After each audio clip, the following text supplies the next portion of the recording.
Alright, this side is my driver front lower control arm. You can see that lower bushing is completely torn, and it's not even centered up on this mount anymore. Back, you can see I have done some damage to the mounts right here. Hit a rock or something, scraped over it, and bent the tab over.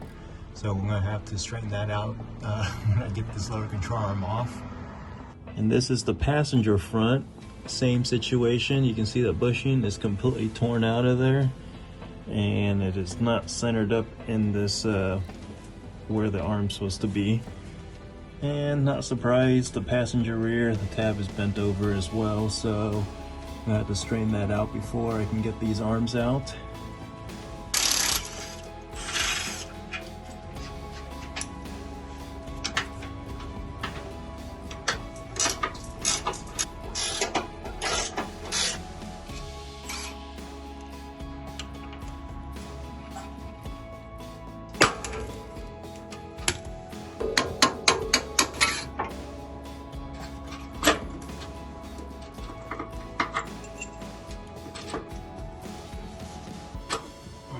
Alright, this is the passenger front cam, and as you saw earlier, I was hammering on it.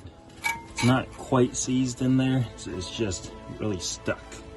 So I'm gonna have to do some prying to get this one out. But the back one came out pretty easy, so arms are almost out.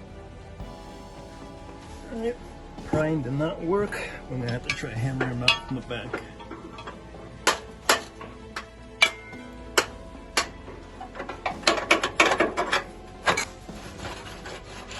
Oh, got lucky, came free. You can see it's a little rusty. I have to throw some anti-seize before we throw the new ones on.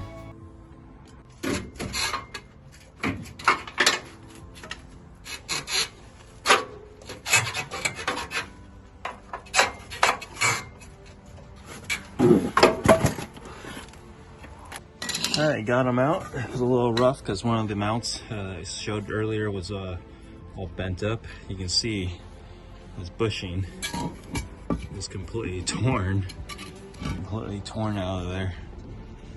That's why I was getting all kinds of squeaky noises. The other side's not too, oh no, yeah, you can see, look at that. Oh, this one's ready to come out. Alright, got the arm here. Here's a little side-by-side comparison of the two. These are Solo Motorsports stock length arms. What they have is it's plus one inch forward. So compared to this one, stock locations here, this one's actually moves the spindle, the lower ball joint forward an inch. What this does is allows gives you a lot more caster, but also you don't have to do what I did and max the caster out on these past what the factory specs are.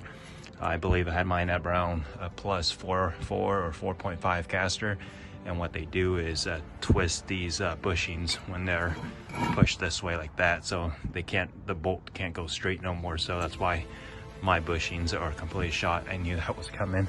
I was hoping to swap these out, but the arms are going to be the ones I'm going with.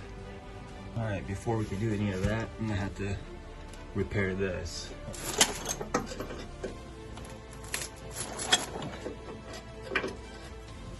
All right, to prep these arms, and the biggest main reason I'm swapping or really want to switch to these arms is to get the polyurethane bushings.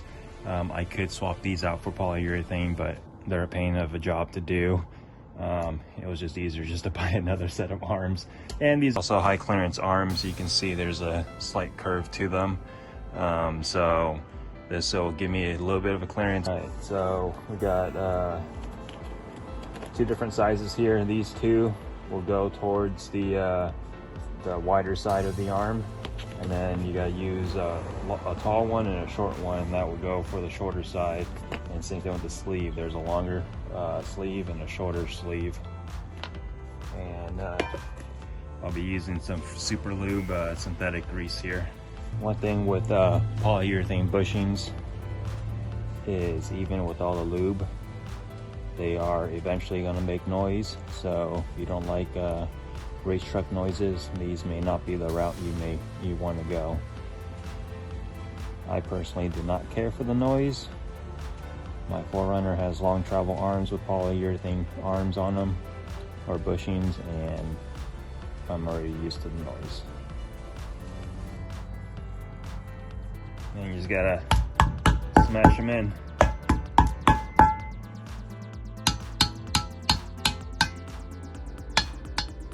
There's a brass hammer, so it doesn't really do any damage to anything. But I did smash the other bushing out.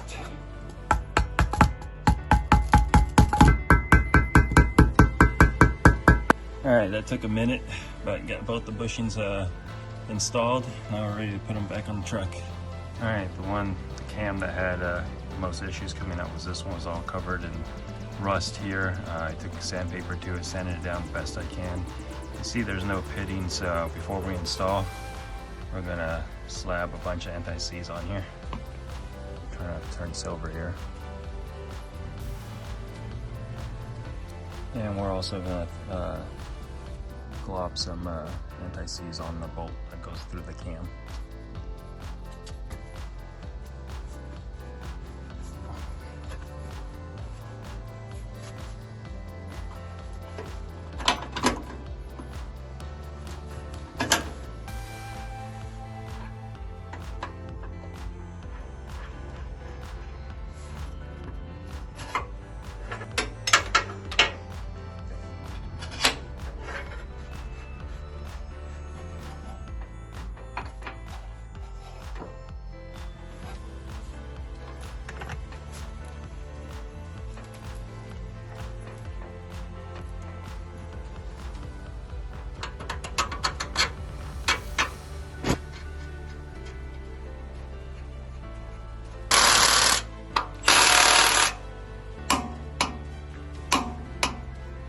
Alright, so after getting the lower control arms fully installed and aligned, I was able to pull quite a bit of caster in this. I believe I got around +7 caster, which is pretty cool.